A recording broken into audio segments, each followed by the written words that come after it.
Hello, and welcome back to another episode of Come Back Stronger, where we bring you stories of people who have overcome significant adversity and gone on to come back stronger. I'm Dana Brooks of Fasig Brooks Law Offices, and I'm joined today with my law partner, Jimmy Fasig.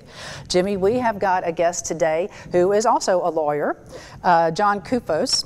He has an interesting story, and I want to hear your perspective on this. Yeah, he was a lawyer. He was a high-profile criminal defense lawyer, primarily representing people like gang members, like the Bloods. And he would, try to get them off, go to trial, reduce their sentences. So he had a reputation up in New Jersey for what he did. He was very good at it.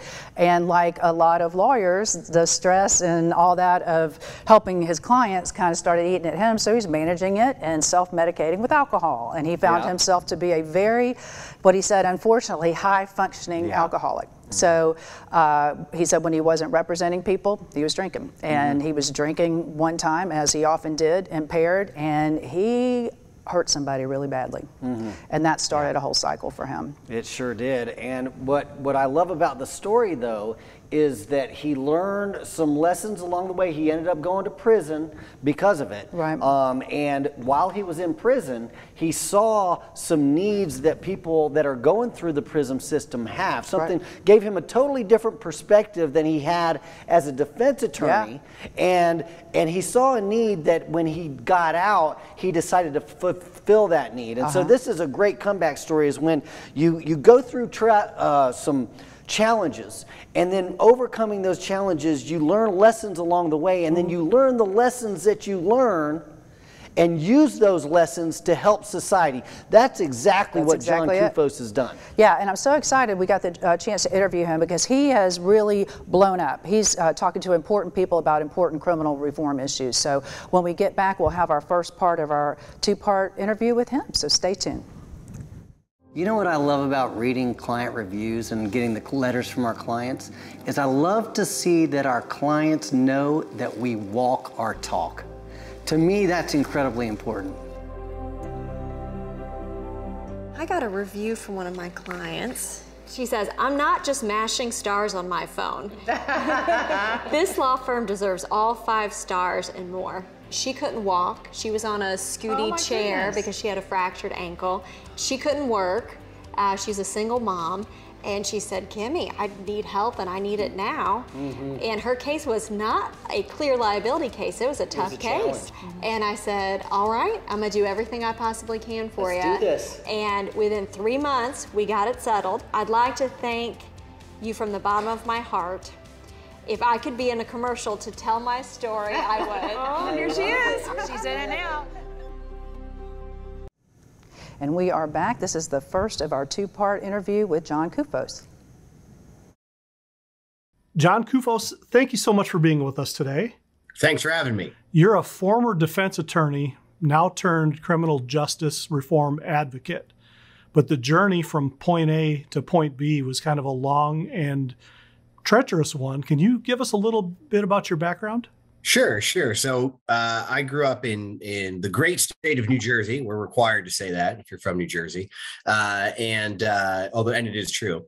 But I grew up in the great state of New Jersey and was a defense lawyer there for about a decade and argued, large organized crime cases, gang cases, murders, racketeering, everything from municipal court to murder, as well as a pretty robust civil rights practice. But sitting behind all that I was a completely functional alcoholic. When I wasn't in trial, or doing something for a client, I was drinking, and I just happened, like so many, to be unfortunate enough to be a high functioning alcoholic. And I say unfortunate enough because for people who are able to participate in life's normal routine, right? Work, etc., it's harder to admit you have a problem, right? And it's harder to correct it. So here I am, I have a law practice. I have, people working for me doing big things around the state. And 20-year battle with alcoholism came to an end in the summer of 2011. I was driving drunk, as I unfortunately did so often. Only this time I hit somebody. It didn't kill them, thankfully, but I had nothing to do with the fact that they lived. I tried to lie about it for a few days until I sobered up, turned myself in, and that would begin my road to recovery, which would run squarely through the New Jersey Department of Corrections. The person I hit, thank the Lord, recovered. Again, I had nothing to contribute to that. I was the cause of all of it and did nothing to help. So the fact that they lived, particularly, you know, in light of how they were hit, was nothing short of a miracle, candidly. I always tell people, if you don't believe that there's a higher power out there, you know, check the discovery and the medicals from my case, because the fact that that person not only lived, was not in a wheelchair is nothing short of divine, in my opinion. So this was the point in my life where I would go to prison, which was a little bit, I guess, ironic. You know, my father was in and out of prison most of my life. He actually wasn't really a drinker. He was clearly a professional criminal, right? He had engaged in any number of frauds, gun offenses, etc. Was in prison many, many times. You know, my mom was a teenage mom, had addiction issues of her own before she, you know, got herself together.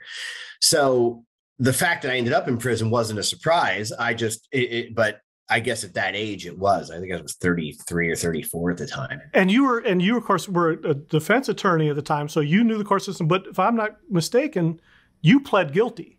You knew you were in the wrong, and you had remorse, and you didn't want to go through trial. You pled guilty from the start. First appearance, they would let me. I offered to plead guilty candidly pre-indictment. I said, you don't have to bother indicting me. I'll plead, you know, let's work out a plea deal here that makes sense, and I'll plead out. If I was going to be serious about change and recovery, right, I had to be honest, and I had to come clean, and I had to accept whatever it was in front of me. So I pled guilty and was to a plea deal with a cap of 6 years. Of course, like everybody, I had hoped that it was going to be less than 6 years, of course, but that was the cap that I had pled to. And the judge gave me every day of those 6 years when I came back for sentencing. And, you know, when I went to prison, you know, and I think that when you practice law, you think, especially when you do criminal law at the level I did, I think you kind of believe that you know everything what goes on in the system. You know, you understand how it's going to work. If there's a grievance, you know how to deal with it. None of that applies, right? As soon as the door closes behind you, and I'm laughing only because of how foolish it sounds today, but once that door closes behind you, it's a completely different world, right? And I was able to see a system that my clients had told me about for many years, and I couldn't understand what they were saying, because no one could ever understand what you're talking about until you're there. That's an entirely different world than anybody can expect. It is. There's completely different rules for things. And the other problem is, here I am, like a high profile guy, right? You know, and you never want to be a high profile inmate in a prison, regardless of whether it's because of crime, notoriety, or who you were. Fortunately, because I had always taken care of the community, I didn't have as many problems with inmates as one might expect. I will, you know, you get a lot of comments from, you know, certain guards and things like that. But, you know, even that, I got to tell you, I saw, as I look back on prison, I saw some of the best people in prison. And I don't just mean inmates, right? I saw inmates, candidly, that should never be released. And anyone who doesn't logically appreciate that has never been in a regular prison, right? I was locked up, people should never be released.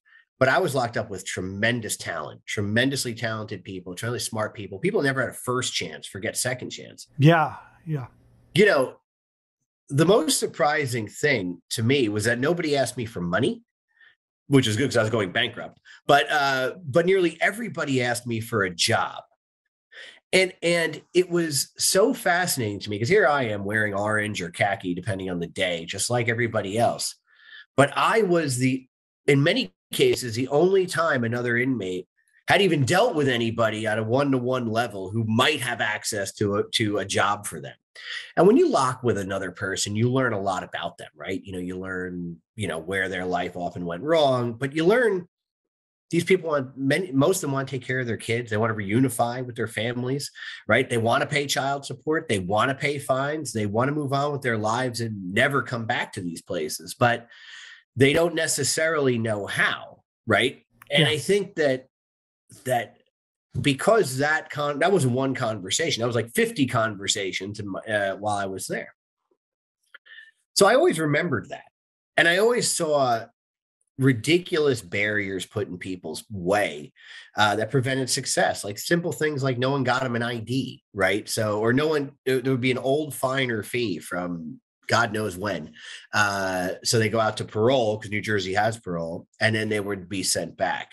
Yeah. And it was just fascinating to me why we had these problems. But then it was clear, like this is, if we just handled a bunch of little things, we could probably really increase our success rate. Right. Yeah. The system was inherently prejudiced against them, so that even if and when they got out on parole or were released, immediately they had stigma, they had all this stuff hanging over their head. And we're going to cut to commercial real quick. But when we come back, I want to talk about those revelations that you had while there and afterwards, and all the work you've been doing to help correct those situations. Wow. One of the things that struck me about it is when he decided that he was going to turn himself in and be completely honest about the situation, that seems to me to be one of the turning points in a lot of people's comeback stories. Say more about that. When you decide to be completely honest with yourself about what it is that got you where you are, your role, and your role in it, and how, and then also how to use that and to catapult yourself forward and out of that situation that you're in. Yeah, he seems to have absolutely, owned it. He held his hand up, and honestly, do you get this sense from him? I got a sense that he had been waiting for this to happen. He was waiting for that thing that was going to change his course, and I think he probably felt powerless to do it, and he was waiting on something external to do it. And you can see he's racked with guilt even today over the harm that he caused, and he'll live with that forever. But I do think he's found a way to channel that pain and that grief and that shame, I'm sure, guilt into something positive.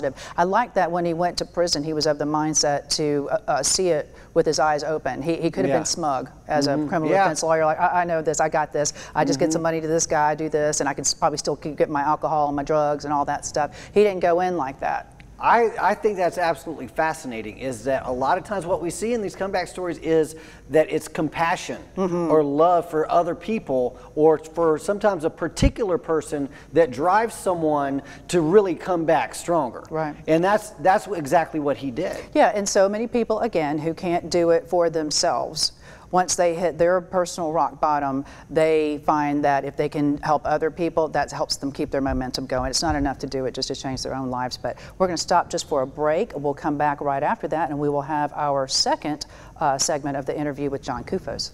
Stay tuned. This is about Carrie. It says, "There's not enough space, nor could I find enough words to articulate my experience with Fasig Brooks. Working closely with Carrie and Brittany has literally changed my life. Not only did they handle my case as if they were standing up for their own immediate family, we became like family. I've never felt alone in the process. I never felt like just another case, and the encouragement on the harder days would always lift me up. Absolutely everyone in the firm exudes a compassion for the cases they handle and a real passion to empower the lives of individuals and families far beyond a settlement. They are strong, resilient, will leave no rock unturned. I absolutely love Fasig Brooks." I love that. I mean, I just have no words to explain how grateful I am that somebody feels like that about us. And we are back for our second segment of the interviews with John Koufos. He is a former criminal defense attorney who developed an alcohol problem and he ended up hurting somebody and turning himself in and going to jail. So we're going to hear the second part of his story, and we're going to learn how he came back stronger. So John, we were talking about the revelations you had while you were in prison, and noticing how the system wasn't geared to help these other inmates to get up. So that set you on a path after you got, first off, how long were you in prison for? So again, I was sentenced to 6 years, and to my shock, I was paroled. So in New Jersey, they have a parole system. So I ended up serving 17 months. So as I go up on my 15th or 16th month for parole, I assume I'm just going to be denied. Mm-hmm. And then they agree to parole me, but I don't have anywhere to go. Right. I don't have a home anymore. That was foreclosed upon. I had no family. So I ended up moving with a law school roommate in a place called Hoboken, New Jersey, which for anyone that's been to Hoboken knows is really where a drunk goes to get sober. It's like a party town. Mm-hmm. You know, it's like Austin, Texas. If Austin, Texas was a mile square. But where there's a lot of drunks, there's a lot of good recovery. But that's where the next phase of my life would begin. But after that, though, you went on a journey that you crossed paths with then President Obama, in the White House with then President Trump, working on some major reforms. So talk about your journey afterwards and all the work you've been doing. Sure. So I never forgot, like I said in the first part, that people were asking me for jobs, right? And I've always been a belief that economic mobility is the pathway to self-sufficiency and all the other, and really the American dream. But the American dream was not within reach for people with criminal records, and even in a state that is perceived as a blue state like New Jersey. So what I did was, first thing I did was I got all my old lawyer buddies together, right? And we created, at the time, it was the largest driver's license restoration program in the country for people with criminal records who had those old fines and fees that we talked about. Mm-hmm. And my lawyer buddies would go around the state and clear these up pro bono for people. And the reason they would do that, so people could then get a job, a CDL, right? And to get the warrants handled. So collaterally to that, I had a chance meeting with a former governor of New Jersey named Jim McGreevey, who was doing county jail ministry. And Governor McGreevey wanted to see reentry programs built all over the state. So we got together and we went and sat down. He took me to see Governor Christie and many other people in the cabinet at the time. And then we created a nonprofit called the New Jersey Reentry Corporation. That became the largest reentry organization in New Jersey. That's amazing. Had all the living governors on the board of directors. They asked me to be the executive director. So I did that for 3 years. President Obama toured us in our partner program, Integrity House. So I got to be on stage with President Obama back in, I think it was 15 or 16. And then I was asked to come lead a national project in DC, where I live now, a national project to advanced reentry policy gearing towards second chance hiring and job development. And that work was noticed by the Trump administration. So I was in the Trump White House many, many times and on stage with President Trump a few times, probably 3 or 4, I think, talking about second chance hiring, right? Because he was really interested in advancing that. At the same time, I was one of many advocates to help push the First Step Act.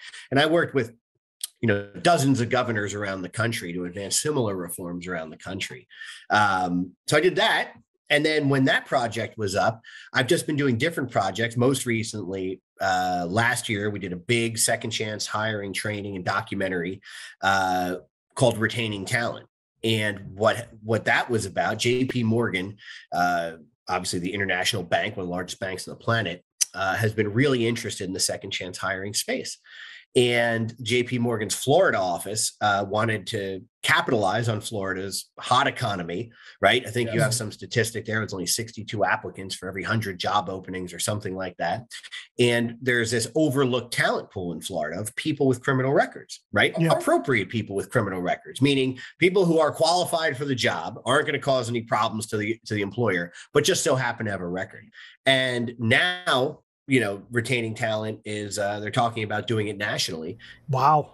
And the Florida Chamber featured us in October as well. So Florida employers are capitalizing on this market, right, to really drive value to their companies, not a charity, but to drive value. I want to go back to the First Step Act in 2018. I read that was considered some of the most significant legislative reform in that area in over 30 years. I mean, How significant was that, getting that act passed? I mean, it was complete. It changed the entire system. And I think that in a lot of ways.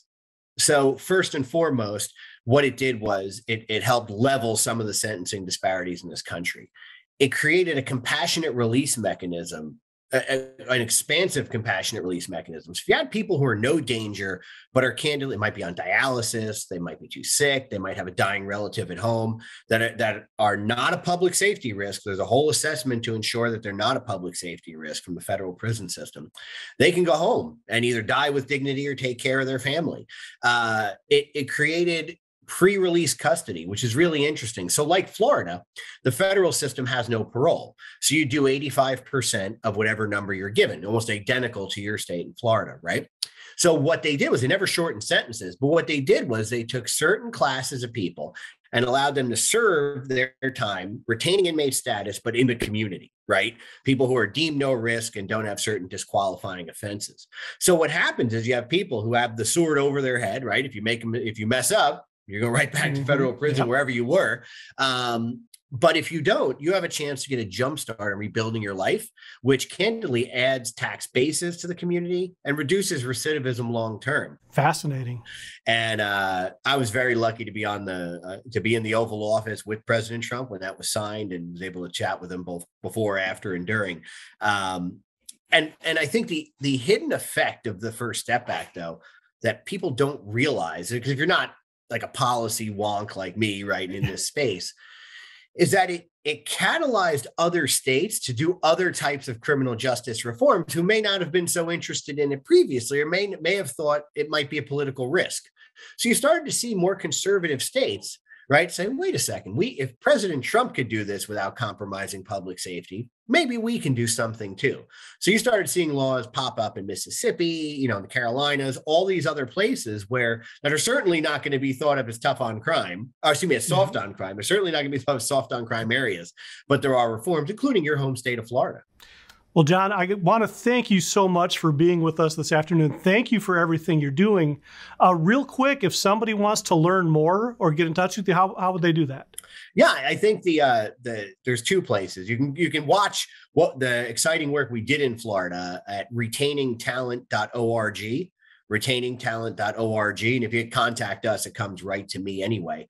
Or you can go on my website, which is cottage4, as it spells out, COTTAGEFOUR.com. But I think the Floridans would really love to check out Retaining Talent. You see a lot of local businesses, local sites, local folks, and really see the innovation that's happening in the Florida market. John, again, thank you so much. I appreciate you being on here today with us. My pleasure, my honor. Thank you so much. I love everything about his story. I love him sharing. I love his honesty, and I love that he is continuing on with it. He's not crying about not being a lawyer anymore. He's elevating himself. He's 100%. I love everything. Well, let me share with you something that he did not share there that I think is relevant to his story. Take the because mic. I've been to prison. Yep. And I know exactly how it feels. He was talking about other people asking him for a job. Mm-hmm. I guarantee you that while he was in prison, he was scared that he was never going to find a job. Of course, he knew he was going to get disbarred. He was afraid no woman would ever love him. He was very concerned about his re-entry into society. And so that fear allowed him to relate to and have compassion for the other prisoners that were there. Mm-hmm. And he used that compassion and that energy and that drive to create change, real change in the legislature. He's in the Oval Office with Governor Christie.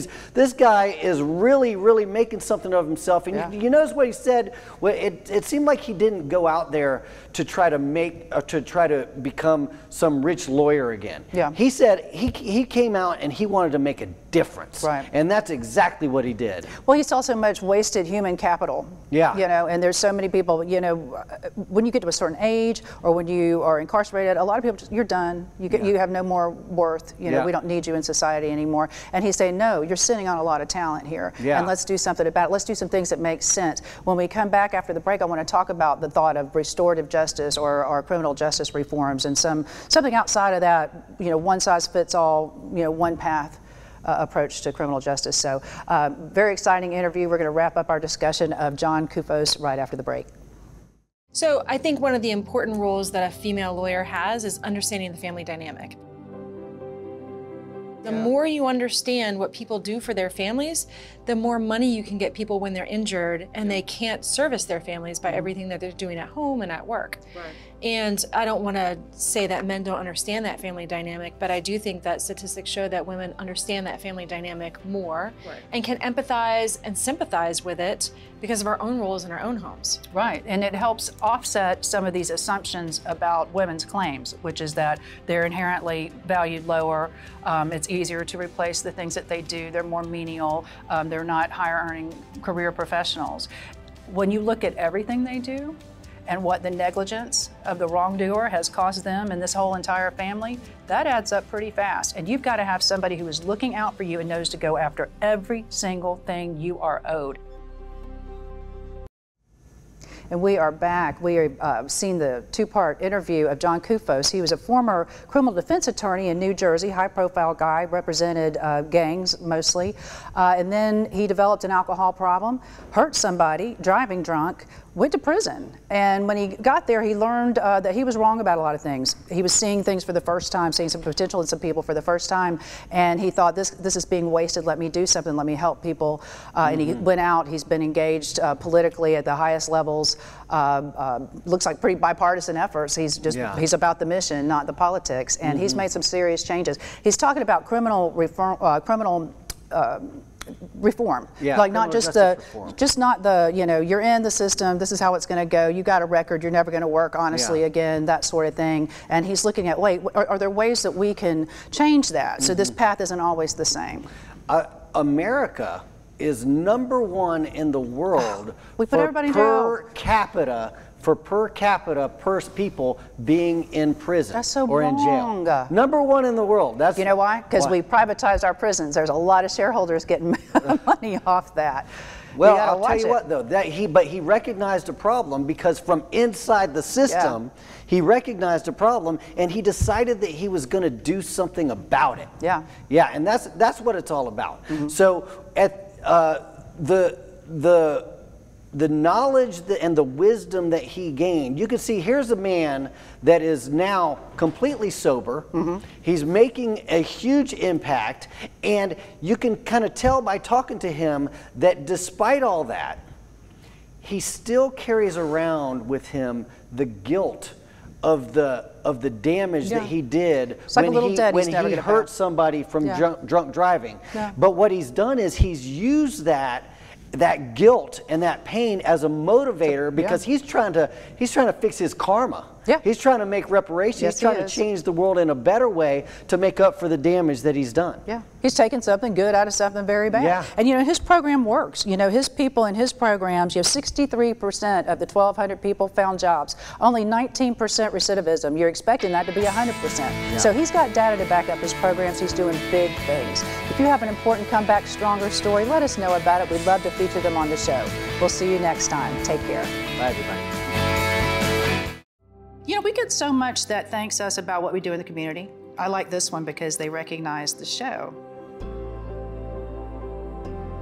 This person wanted to appreciate us for all the projects we've done this year, the social media videos, but particularly the Comeback Stronger interviews based on Jimmy's book. They just think that we make a lot of opportunities for people who you don't usually hear about, and they appreciate it, and we love doing it.